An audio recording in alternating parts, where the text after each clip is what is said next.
Hello again, नए video के साथ हाजिर हूँ। अगेन आपसे मैं ये बात करूँगा कि जो बातें आज मैं आपको बताऊँगा वो ताज़ा तरीन हैं, और आप देखेंगे कि जो बातें आज मैं करूँगा वो आपको 2-3 दिन बाद दूसरे देसी चैनल पे सुनने को मिलेगी। तो जनाब, यस्टरडे यानी थर्सडे हमारे प्राइम मिनिस्टर कार्नी साहब ने ट्रम्प साहब से बातचीत की, और ट्रम्प साहब हमेशा कहते हैं कि I have a lots liking for Carney, वो पसंद करते हैं उन्हें। अब कार्नी साहब ने आज सुबह बताया कि जो टैरिफ है बेसिकली वो 5.6% रह गई है अंडर जो एग्रीमेंट है कुसमा। तो मैं आपको बताऊंगा डिटेल से कि वो क्यों 5.6% रह गई है।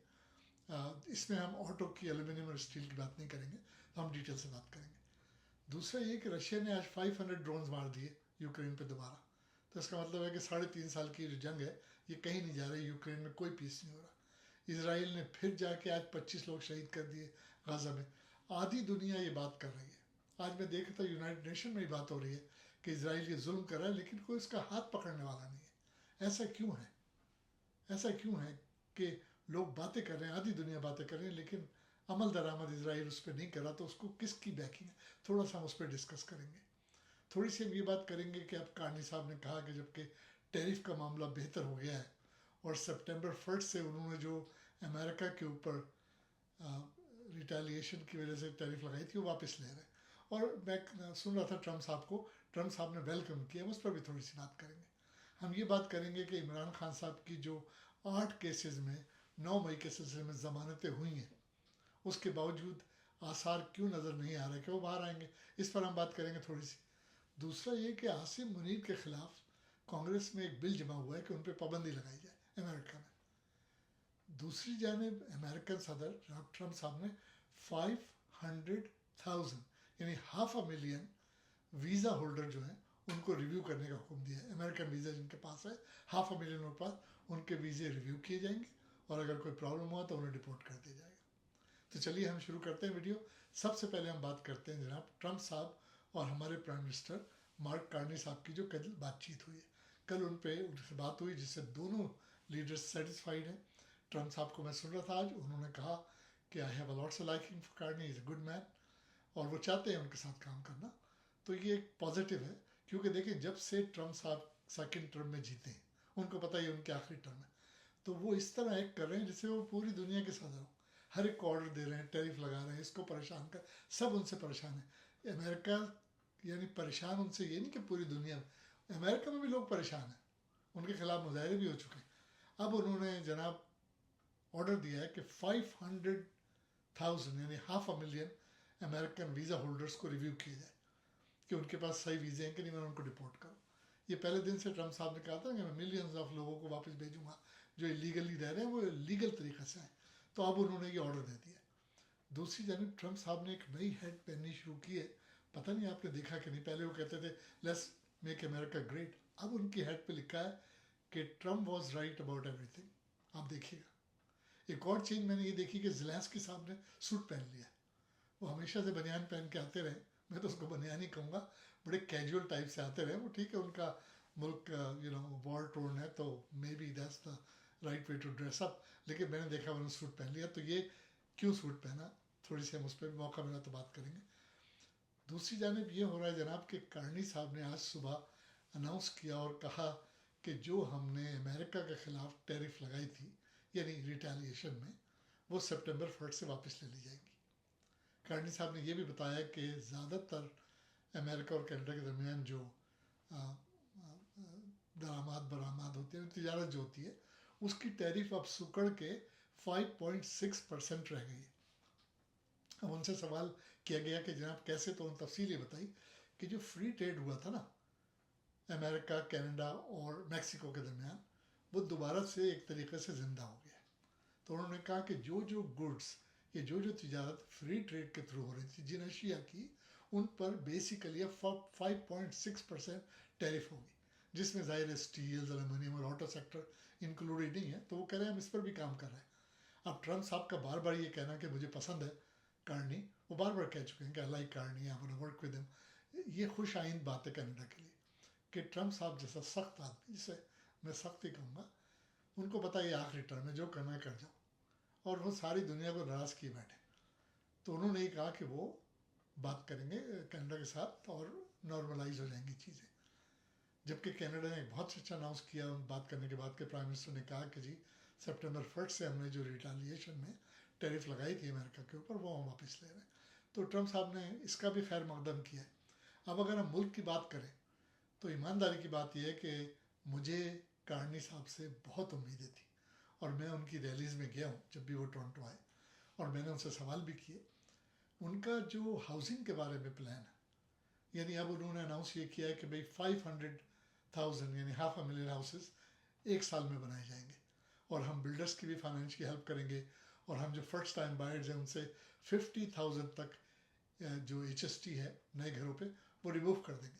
मैंने उनकी रैली में भी यही कहा था जब वो प्राइम मिनिस्टर नहीं बने थे, और मैंने जब मौका मिला उनको ईमेल भेजी और यही कहा कि आपका ये प्रोग्राम कम से कम हाउसिंग इंडस्ट्री पे वर्क नहीं करेगा, क्योंकि ये मेरा लाइफ लॉन्ग बिजनेस है। और मैंने उनको अपनी सजेशन भी लिख के भेजी।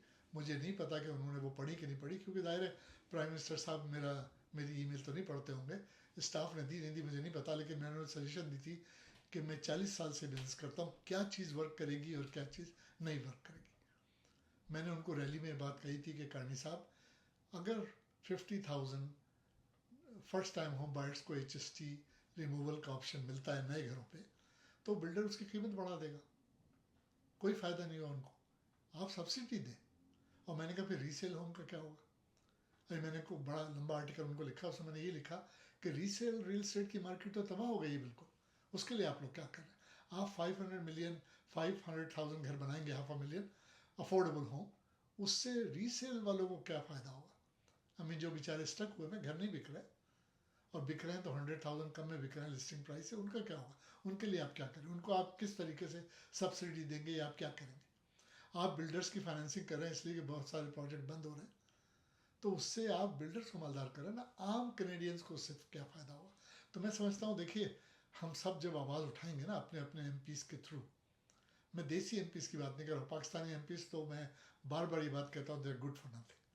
आप उन्हें कोई ऐसे बात बताएंगे भी तो उनकी IQ इतनी लो है, दिस इज़ माई ओपिनियन, कि उनको समझ में नहीं आएगी, और अगर समझ में आएगी तो यकीन करें वो आगे नहीं बढ़ाएंगे।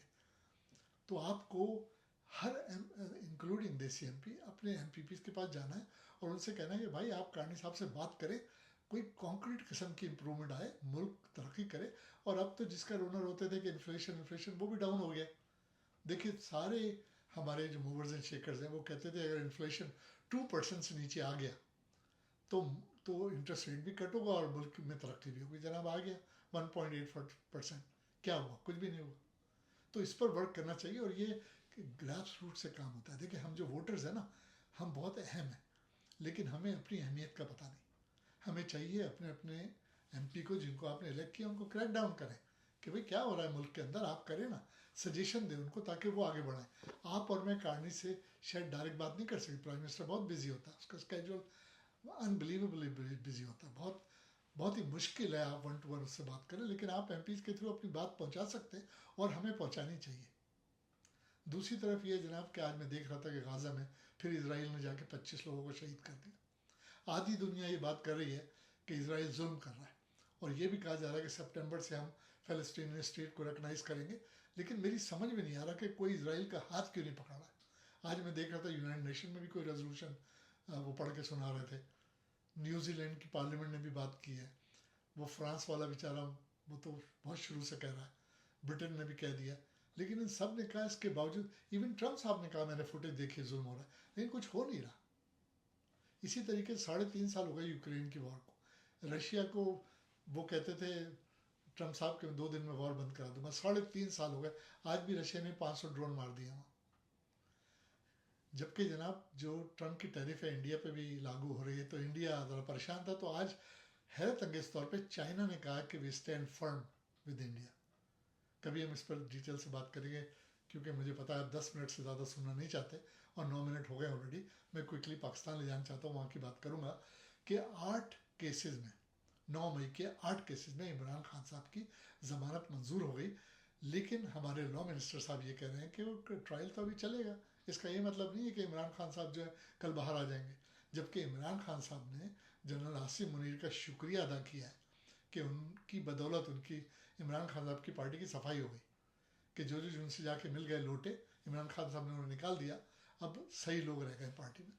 तो उन्होंने शुक्रिया अदा किया आसिम मुनीर साहब का। आसिम मुनीर साहब की बात करें तो आपने सुना होगा आजकल बड़ी कंट्रोवर्सी चल रही है कि एक सोहेल वड़ाइच बड़ा पुराना सहाफ़ी है, आपने देखा होगा वो जियो के साथ एक दिन वगैरह करता था, तो उसने ब्रसल्स में जाके फील्ड मार्शल साहब से इंटरव्यू किया और उसके बाद उसने कॉलम लिख दिया कि भाई फील्ड मार्शल साहब ने ये कहा है, वो कहा है इमरान साहब के बारे में, फलानी माफ़ी मांगो, ये करो वो करो, फांसी दे देंगे वगैरह वगैरह। 7 दिन बाद उन्होंने तो नहीं, फील्ड मार्शल साहब ने तो नहीं, उनके DG ISPR साहब ने कहा कि सुहेल वड़ाइश ने गलत बयानी की। अब सुहेल वड़ाइश जो है वो पागल हुआ जा रहा है, वो तो कह रहा है मैं अदालतों में घसीटूंगा। मुझे हंसी आ रही थी कि किस अदालतों में जाएंगे आप यार, सुप्रीम कोर्ट के चीफ जस्टिस से लेके डिस्ट्रिक्ट कोर्ट तक के जजेस तो सब कंप्रोमाइज हुए हैं, आप किस अदालत में जाने की बात कर रहे हैं। लेकिन बहरहाल वो ये कह रहे हैं कि मैं ये कर दूंगा। मीडिया पावरफुल होता है, अगर वो कायम दायम रहे अपनी बात पे कि ये कहा था आसिम मुनीर ने, जो मैं कोट कर रहा हूँ, तो फिर उससे फ़र्क पड़ेगा। इमरान खान साहब का ये है कि उनकी बहन अलीमा खान के अलीमा खानम जिसे आमतौर पे हम लोग कहते हैं, उनके बेटों को उठा लिए। यार क्या जुल्म है, वो बेटा पाकिस्तान का एथलीट है जिसको उठाया, और वो बेचारा तो चित्राल में था, उसको उठा के ले गए, कोई वारंट नहीं, कुछ नहीं। अब नया कानून बन गया पाकिस्तान में कि अब एजेंसी जो है 3 महीने तक जिसको चाहे रख सकती है। अंधा कानून, कोई हाथ पकड़ने वाला नहीं है, कोई बोलने वाला नहीं है कि क्या जुल्म हो रहा है पाकिस्तान में। यानी बस वन मैन शो है कि आसिम मुनीर ने जो कह दिया वही कानून है। वो हमारे टट्टू फॉर्म 47 के वज़ीर आज़म कुछ नहीं कर रहे। आसिफ जरदारी जो है वो सदारत लिए बैठा है, उसको तो हुकूमत में रहना है, उसको बिलावल को वज़ीर आज़म बनाना है, कोई परवाह नहीं कर रहा। और एंड में मैं क्विकली आपको एक बात बता दूं कि मरियम का जो फ्लॉप हुआ है जापान का विज़िट, वो सारी तस्वीर मैंने सेव की हैं क्योंकि मैं जापान जाने वाला हूँ, और मैं हर उस जगह जाके जहाँ ये झूठी गई थी तस्वीरें उतार के आपको भेजूंगा और बताऊंगा कि ये कोई कार मैन्युफैक्चरिंग फैक्ट्री नहीं गई, डीलरशिप में तस्वीर उतार ली, ये किसी सी पोर्ट पे नहीं गई है कोई जापान से बात करने के लिए। इसने वहाँ एक शिप खड़ा हुआ था जो रेस्टोरेंट है, उसके बाहर खड़े होकर तस्वीरें उतारी हैं। इसकी कोई वजीर खारजा से मुलाकात नहीं, मैं जाके मैं तस्वीरें उतारूंगा और आप सबको पेश करूंगा, आप देखिएगा। लंबा हो गया ज़रा, माफ़ी चाहता हूँ, 12 मिनट हो गए। अब तक के लिए इतना ही। आइंदा इंशाल्लाह मैं सितंबर 1 के बाद डिटेल से आपको बताऊंगा कि फ़लस्तीन को रिकग्नाइज़ किया है तो किस तरह किया है, और टैरिफ में क्या इम्प्रूवमेंट हुई है सितंबर, क्योंकि हमने कांडी साहब को मैंने कोट किया कि उनका रिटेलिएशन में जो टैरिफ थी वो वापस हो जाएंगी, उसका क्या इम्पैक्ट होगा और किस तरह के अंदर तरक्की की जानिब गामजन होगा, उस पर हम सब बात करेंगे सितंबर 1 के बाद। जब तक के लिए फ़ी अमान।